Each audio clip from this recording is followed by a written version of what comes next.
extrem lecker, passt zu allen Nudelsorten und ist in 10 Minuten fertig. Als erstes zerkleinern wir eine Zwiebel und 2 Knoblauchzehen, so klein es geht. Dieses Rezept ist nicht typisch lateinamerikanisch, aber wird durchaus sehr oft in Lateinamerika gegessen und ist einfach perfekt dafür, wenn es schnell gehen muss. Bei diesem Rezept nehmen hierfür viele eine Reibe, aber ich persönlich stehe drauf, alles mit dem Messer klein zu hacken. Als nächstes kannst du 200 Gramm Schinken in groben Würfeln schneiden. Nimm einfach das, was dir am besten schmeckt. Daraufhin lassen wir 2 Esslöffel Butter in der heißen Pfanne zerlassen. Und ich gebe dir einen kleinen Tipp: Wenn du einen Schuss geschmacksneutrales Öl dazu gibst, erhöht sich der Rauchpunkt und so verbrennt die Butter nicht allzu schnell. Die genauen Mengenangaben findest du wie immer in der Infobox.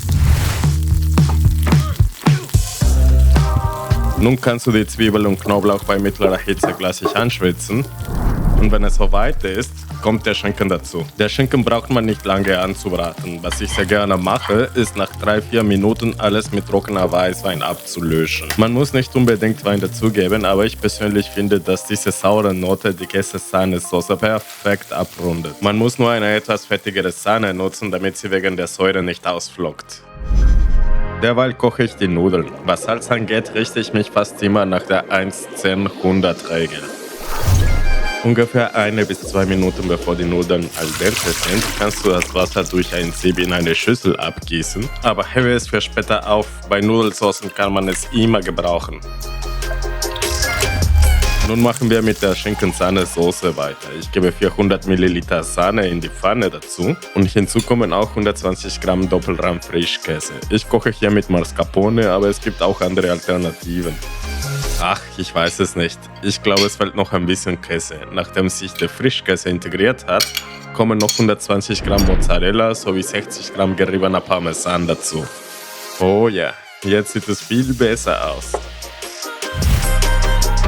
Nachdem die ganze Käse geschmolzen ist, würze ich mit Pfeffer, einen Teelöffel Oregano und schmecke alles mit Salz nochmal ab. Mit dem Salz bin ich ein bisschen vorsichtiger, weil der Parmesan an sich schon salzig ist. Eine Prise Muskatnuss macht nicht nur die Käse-Sahne-Soße bekömmlicher, sondern auch viel aromatischer.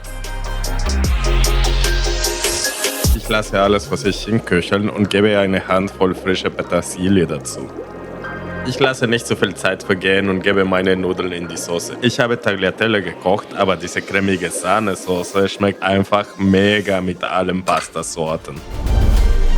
Übrigens, wenn du denkst, dass deine Nudeln ein bisschen mehr Soße vertragen könnten und du hast keine Sahne mehr da oder möchtest keine mehr dazugeben, kannst du immer ein bisschen vom Nudelwasser nehmen. Aufgrund des Salzgehalts sowie Nudelstärke eignet es sich perfekt dafür.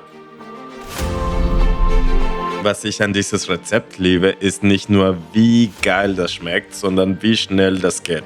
Und wenn du mehr von solchen leckeren und sehr schnellen Rezepten sehen möchtest, schau dir die Playlist auf der linken Seite an. Da habe ich jede Menge davon.